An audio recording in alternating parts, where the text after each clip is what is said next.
नमस्कार दोस्तों, क्या हमारी पृथ्वी का निर्माण लगभग 450 वर्ष पूर्व हुआ था? क्या इस पर 309 अरब साल पहले आग के गोलों की बरसात हुई? क्या 308 अरब साल पहले वापस धरती पर उल्कापिंड गिरे और अपने साथ केमिकल प्लस मिनरल बैक्टीरिया जीव लाए? क्या मनुष्य का उद्भव 25 लाख पूर्व हुआ था? 450 अरब साल पहले एक चट्टान का विशाल गोला तारे का चक्कर लगा रहा था। इस पर कोई जीवन नहीं था, चट्टानों की बारिश हो रही थी। फिर इस गोले ने एक ग्रह का रूप लिया जिसका एक चांद बना। 309 अरब साल पहले हमारी धरती पर आग के गोलों की बरसात हुई। इन हजारों उल्कापिंडों में जमी हुई बर्फ थी जिनसे महासागरों का निर्माण हुआ। जिन महासागरों से आज हम नमक निकालते हैं वह इन्हीं उल्कापिंडों से बने हुए हैं। ये उल्कापिंड 20 लाख मिलियन तक धरती पर गिरते रहे, जिससे आज धरती पर महासागरों में इतना पानी है।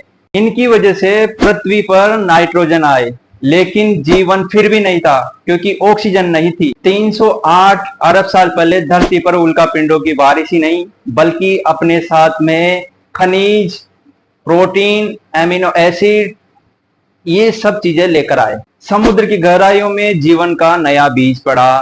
केमिकल प्लस मिनरल, एक कोशिकीय जीव जिन्हें हम बैक्टीरिया बोलते हैं। 330 अरब साल पहले बैक्टीरिया इतनी ज्यादा बढ़ गए कि वो पत्थरों जैसे बन गए।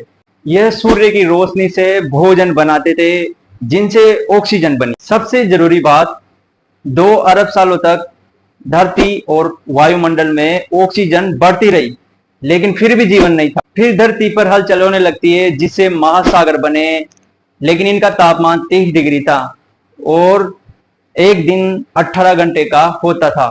75 करोड़ साल पहले धरती 2 भागों में बट गई। ज्वालामुखी विस्फोट से कार्बन डाइऑक्साइड निकली जिससे बादलों से अम्लीय वर्षा होने लग गई।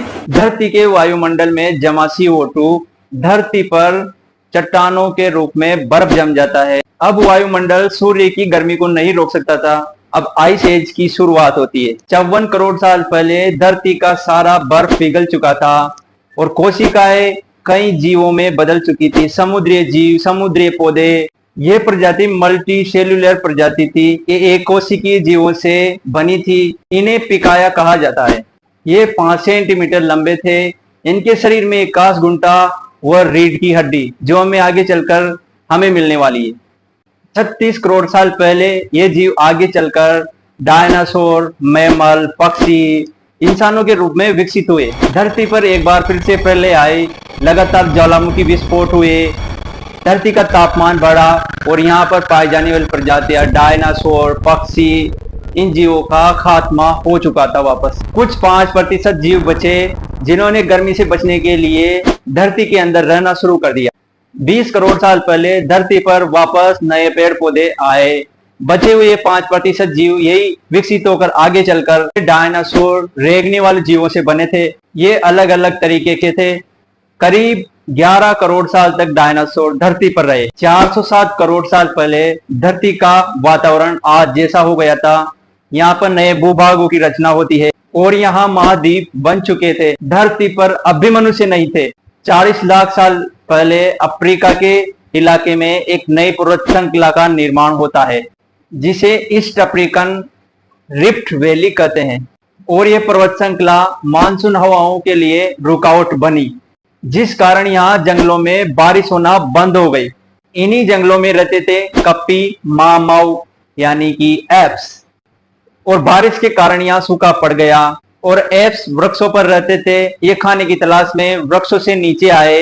ये करीब 4 फीट के होते थे और कई हजारों सालों में इन्होंने 2 पैरों पे चलना शुरू किया और इनका दिमाग भी विकसित होने लग गया।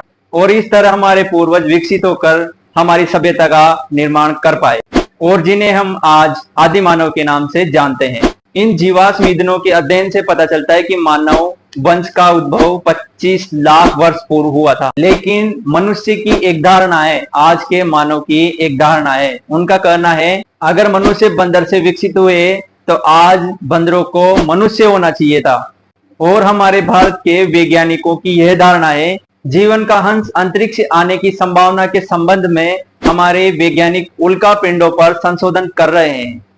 कहीं ऐसे अणु मिले हैं जो पृथ्वी के नहीं हैं। कहा जाता है कि जीवन उल्का पिंडों के जरिए पृथ्वी पर आया है। मंगल ग्रह पर जीवन के लिए अनुकूलित परिस्थितियां थी। इस संबंध में बहुत सारे अनुसंधान चल रहे हैं। अमेरिका के इंस्टीट्यूट ऑफ साइंस टेक्नोलॉजी के प्रोफेसर बैनर के अनुसार जीवन की शुरुआत पहले मंगल ग्रह से हुई है और उल्का पिंडों के माध्यम से जीवन धरती पर आया।